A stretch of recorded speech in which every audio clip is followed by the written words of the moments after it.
कारगिल की जंग साल 1999।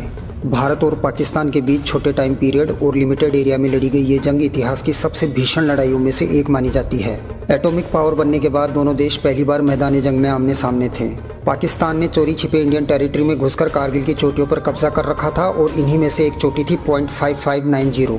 लद्दाख के तुर्तुक एरिया में स्थित 18,500 फीट ऊंची ये चोटी सियाचिन ग्लेशियर की सबसे ऊंची चोटियों में से एक है और यहाँ से पाकिस्तान भारतीय फौज की किसी भी मूवमेंट को आसानी से देख सकता था। वहीं इंडियन आर्मी को दुश्मन की तादाद से लेकर उसकी लोकेशन और हथियारों का कोई अंदाजा नहीं था। ऐसे में इंडियन आर्मी ने दुश्मन की स्थिति का पता लगाने के लिए ऑपरेशन थंडरबोल्ट लॉन्च किया और इस ऑपरेशन की जिम्मेदारी 11वीं राजरिफ को दी, जिसे 25 साल के कैप्टन हनीफुद्दीन लीड कर रहे थे। 8 साल की छोटी उम्र में अपने पिता को खो देने वाले कैप्टन हनीफ सिर्फ 2 साल पहले ही आर्मी में कमीशन हुए थे। ऑपरेशन थंडरबोल्ट के दौरान कैप्टन हनीफ और उनकी टीम को दुश्मन के अलावा प्रकृति के साथ भी जंग लड़नी पड़ रही थी। हमारे जवान जैसे जैसे ऊपर चढ़ रहे थे मुश्किलें बढ़ती जा रही थी। बर्फ से लदी ऊंची चोटियों पर हार्ड कंपा देने वाली ठंड के साथ गहरी खाइयां थी, जहां एक गलत कदम हमारे जवानों को मौत के मुंह में ले जाने के लिए काफी था। राजा रामचंद्र की जय के युद्ध घोष के साथ जंग में उतरे इन रणबांकुरों ने .5590 के आसपास की जगहों से दुश्मन को मार भगाया और बिना रुके लगातार आगे बढ़ते रहे। लेकिन अभी भी .5590 पर दुश्मन की स्थिति साफ नहीं हो पाई थी। ऐसे में कैप्टन हनीफ ने इसका पता लगाने की जिम्मेदारी अपने हाथों में ली और डे लाइट में चोटी की ओर बढ़ने का फैसला लिया।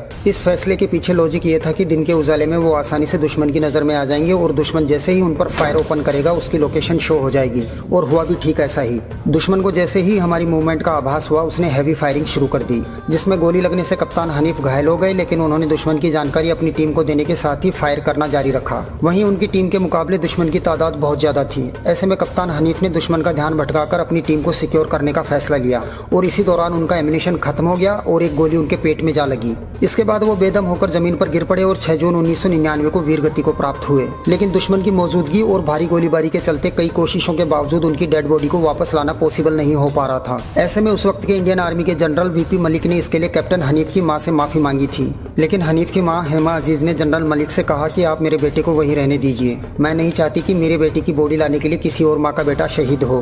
बाद में आगे चलकर कैप्टन हनीफ और उनकी टीम की दी गई इन्फॉर्मेशन के बेस पर 11वीं राजरिफ ने .5590 पर कब्जा जमाए बैठी पाकिस्तान नॉर्दर्न लाइट इन्फेंट्री को वहां से मार भगाया और चोटी पर हमारा तिरंगा लहरा दिया। इधर 43 दिन बाद 18 जुलाई को जब कैप्टन हनीफ की बॉडी उनके घर पहुंची तब तक बॉडी डिकम्पोज होना शुरू हो गई थी और उनका चेहरा काला पड़ चुका था। कैप्टन हनीफ की बहादुरी और वीरता के चलते उन्हें वीर चक्र से नवाजा गया और सब सेक्टर वेस्ट का नाम बदलकर सब सेक्टर हनीफ रखा गया। वहीं शहीद कैप्टन हनीफ की मां को भारत सरकार ने पेट्रोल पंप देने की पेशकश की तो उन्होंने इसे लेने से साफ मना कर दिया। उनका मानना था कि उनके बेटे ने देश के लिए बलिदान दिया था और बलिदान की कोई कीमत नहीं होती। अब आप ही सोचिए, जिसकी मां के आदर्श इतने ऊंचे हों उनका बेटा कैसा रहा होगा।